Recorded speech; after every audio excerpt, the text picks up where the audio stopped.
ซึกมันเขาตายตั้งนำตั้งหลายในสิตาก้วยหนาเขาตึกสืบแถมแห้งซึกอ่ำทาดำไว้แห้งซึกอันเขาตีแถมนั่นก็อ่านโหปะโหเฮงมันหลายๆจุ่มซึกมันอันตีขึ้นกว่าเมืองเคียงปอจานหอดแผวมาตีแลนลิ้นเจเวงซอแหล่เจเวงปอกเอ็นแห้งตั้งนำว่าไหน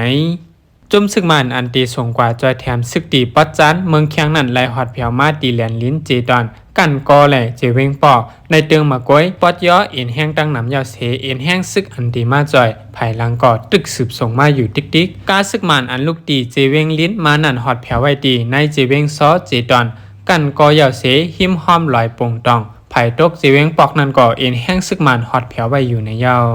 เมื่อวันป่นมาในกาซึกมัน33ล้ำอันต่อเขามาเขานำตั้งกินเคิงยิบแหล่ลูกซึกตั้งนำนั่นลูกตีเจเวงปิ่นผูเข้ามาเจเวงจะลินเสสืบขึ้นมาในเจตอนกันกอในเย้าจุมกาซึกจะนั่นเมื่อวันที่11เดือนตุลาคมยามไว้วันไหลนอนตีวันกันเปียเลี้ยวกันเปียเจเวงจะลินเสสืบขึ้นมาจำเส้นตั้งจะลินกันเปียแกนต่อเสถึงมาวันที่12เดือนตุลาคมนั้นได้ฮอดแผวมาตี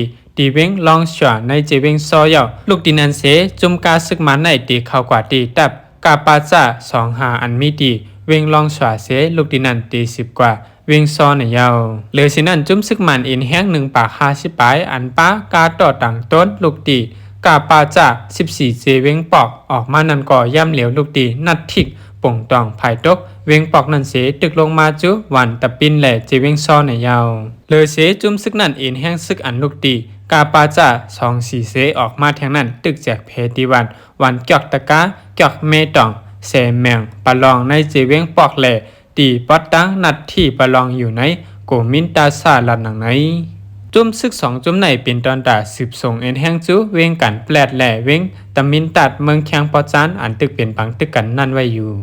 จุ่มซึกอันลูกตีจะลินมานั่นอ่ำหึงตีเข้าตีกาปาจ่า25ลองสอยาวคาย่ำเหลียวเตเข้ากว่าเย่าจุ่มซึกอันลูกปอกมานันเตลูกตีนัดเทกเสลงมาตั้งวันตะปิ้นเจเวงซอจุ่มซึกอันลูกมาปอกใน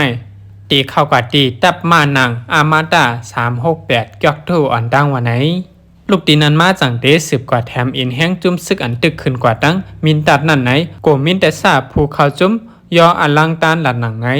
ภายหนึ่งก่อก้นซึกใหม่แลลูกซึกมังเจออันลูกไหนจุ่มซึกจะนั่นไปออกมามีดังนำเสภายจุ่มแกดเคไลติ้งยับไว้อยู่ในเย้าหรือสินั่นย้อนเปิดเขาไหลแป๊บแมบไว้ในเถื่อนในลอยแหล่ก้นไปเพเขาโหลไหลฟังสติไว้ลีในเย้าเงาลายยามเหลียวเตตีเว้งกันแปลดแหล่เว้งมินตัดปอจานเมืองแข้งนั่นจุ่มซึกมันตับแกดเคเมืองแข้งไหลเป็นปังตึกกันหาวแห้งเสซึกมันอันไหลมาเจ็บนั่นเอาเครื่องมิ้นปล่อยหมากจอยตึกอ่ำถาดำไว้แหล่10แถมเอ็นแห้งซึกแทงดังนำดังหลายอยู่เย้าตาตีปืดปังซึกใหญ่ลงหาวแห้งนั่นกาซึกมันเขาต่อต่างเอาแห้งกวนแหลกคืนกองกลางคืนกว่าจอมสายชินดังเป็นแถวในคาไลวานนำเต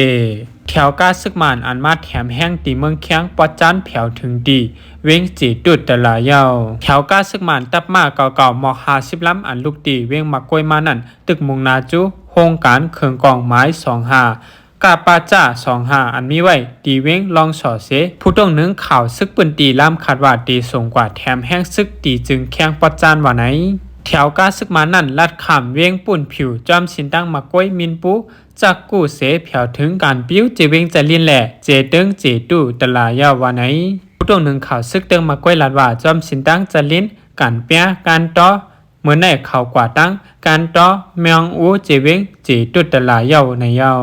กาซึกหมอก40ลำในต่อต่างมาแห้งซึกเสอันกึดหมอก10ลำนั้น3ต่อต่างมาเคืองกองกลางแหลหมักมือจึนยามจะในย้อนเปิดแถวกาซึกตึกมุงนามาจุเว้งลองสอแหล่จุ้มปากกาผ่าตึงมากวยไหลตึกซ้นหายปอเมกนเมืองเจอมีจำสินตั้งลองสอแซ่แหล่วันหิมห้อมหายอยู่เศร้ากว่ามาจำลองฟังสติว่าไหนเลยสินั่นตาเด้กว่าแถมแห้งซึกตีจึงแข้งนั่นแห้งซึกหมอก4ปากอันลูกตีห้องการเคืองกองกลางไม้24ปากกาจ่า24เจเวงปอกเติงมากวยออกมาเมื่อวันที่10เดือนตุลาคมนั่นก็จำสินตั้งปอกเกียกทูเสเตะเข้ากว่าตั้งเจเวงซอยาวว่าไหนตับซึกมันในไล่ถอนเอาแห้งซึกเหงไปตีตับมาหาอันมีแต่เงางุ้นเติงซึกนั่นเสมาห่มกันแหล่เอาตับมาเก่าๆเฮ็ดเป็นล็อกล้ายเงาจึงเสปืดนาซึกจูเว้งมินตัดเมืองจึงแข้งปอจานอยู่ยาวเห หรือสินั่นเว้งกันแปลดนั่นก็ไล่ถอนเอาแห้งซึกหมอก8ปากตีตับมา3เสปืดนาซึกตึกต่ออยู่เตเอากลางเลือนเมต่อถึงวง2เลือนจุลายในและเอาเฮอมินตึกปล่อยหมากจ้อย3ปากลูกแลเอาเฮอมินต่างเมียวปล่อยหมาก30ปอกปลายวันในยาวอีกหนึ่งลองตับซึกหมานเอาแห้งซึกตั้งนำเสปืดนาซึกตีจึงเมืองแข้งปอจานเตเอากลางเลือนเมนั่นจุ่มกลเมืองแข้งแหล่ตับจุ่มอ้อยหลีเขาโฮมกันขึ้นตึกอยู่ยาวในเขาตั้งปิ่นปอยตึก1เลือนครึ่งปลายในตับโฮมป้องจุ่มลูกพื้นเขาไหลปืดนาซึกตึกขึ้นต่อขึ้นแหล่เฮ็ดให้ตับซึกหมานไหลเติมมาเจ็บลู่ซุ่มนำในก่อปืนเผาไว้ป้าในเขาตั้งเปลี่ยนปอยตึกในตับซึกหมันไหลเติมมาเจ็บลู่ซุ้มเปลี่ยนปากมันเสตีงับไหลก้นซึกเขาแหล่ชิมไหลเครื่องกองกังหมักมือจินยำตั้งนำไหนจุ่มก้นเมืองเคียงไหลปืนเผาไว้หนังในอยู่ยาวก้วยหนาจุ่มซึกมันเขาในก่ออ่ำย้อมซุ่มละละตึก10แถมแห้งซึกอันโหปากโหเฮงมันขึ้นมาอยู่ติ๊กอังลงกว่าจอยแถมปอเท่าอันจมนำไว้นั่นแหละซ้ำแง่ปอเท่าจันตินไว้เสไหลจมนำตายจอมลองในเดกอไหลเป็นกว่าที่เมืองไทยค่ะก้นจอยแถมซ้ำแง่ก้นตกน้ำนั่นจันตินไว้เสต่อป้อไหลลู่เสียงใส่ใจกว่าตั้ง2ก่อดิเวงพิจิตเมืองไทยนั่นมีปู่เท่าก้อน1อายุ70ปีเมื่อวันที่11นั่นย่ำหัวค่ำ4 โมงปลายลูกตีสวนเสหอโลดหอโทมาย้อนเปว่าอ่ำกุ้มทิ้งโลดกุ้มทิ้งโทนั่นไหลเสจังไหลตกนำห้องกว่าในยาวเมื่อปอเท่าตกลงกว่านั้นซ้ำมีเหมาหนุ่มก้อน1อายุ23ปีไหลหันแมนเสจังกึดลดเคิงไว้ถอดแคปตินเสอ่างลงกว่าจอยแถมแนะนำกำนันอ่ำหึงอ่ำนั้นเหมาหนุ่มตั้งปอเท่านั้นจมหายกว่าแนะนำตั้ง2ก่อในยาวเมื่อจุ่มจอยแถมเขาลำหาด้วยนั่นไว้หลังหมอก30มเนต30นาทีนั่นจังกว่าหันแม่นเหมาหนุ่มก็นั่นอ่อนตั้งยาวพ่อเมื่อไผ่จอยแถมเขากว่าหันดินเหมาหนุ่มก็นั่นซ้ำแง่ปอเท่าเอามือตั้ง2ไผ่2คอนเงียบไว้ป้อแก่นกึต่อป้อสิ่งใจกว่ามือก่ออ่ำปล่อยในยาวจำเลยลองตั้งมันเสทัดสังว่าปู่เท่าก็อันตกน้ำนั่นมันอ่ำหมอลุยน้ำแหล่กอบรวยลองตกใจป่นตีเสจังไรกว่ายับตีนเหมาหนุ่มก็นั่นอันมาจอยแถมมันนั่นไว้ในห้องน้ำนั้นซ้ำกอบเป็นพ้องอันผลตกแห้งแหล่นำกอดเต็มไว้ซ้ำแมนพ้องเขาปืดภายนำไว้แหล่นำกอดไหลแห้งเสตั้ง2ก่อปอเท่าจังไกลลูดตายกว่าปอเท่าแหล่เหมาหนุ่มอันไล่ลูดเสียงกว่าทั้ง2ก็ในเป็นก้นวันเดียวกันแหล่ก้นตังวันไหลมีหลองมองใจจ้อมเต้ๆในยาวสังว่าปู่เท่าอ่ำกว่ายับตีนไว้จึงลองตั้งอันลีมองใจลงในก่อมันตีอ่ำจังเป็นมากก่อจังเป็นไรอยู่อันโลเจ้าไฟใหม่ลั่นเราลั่นเวนี่ค่ะมันก็เลียนออกมาในไฟตึกใหม่จอมตัวจอมโกโหเสื้อในก้นอันลู่ตายเสอ่ำตั้นไปไฟป่วนเจนันก็มีตั้งน้ำก้นอันหมัดเจ็บหาวแห้งก็มีตั้งน้ำในค่ะ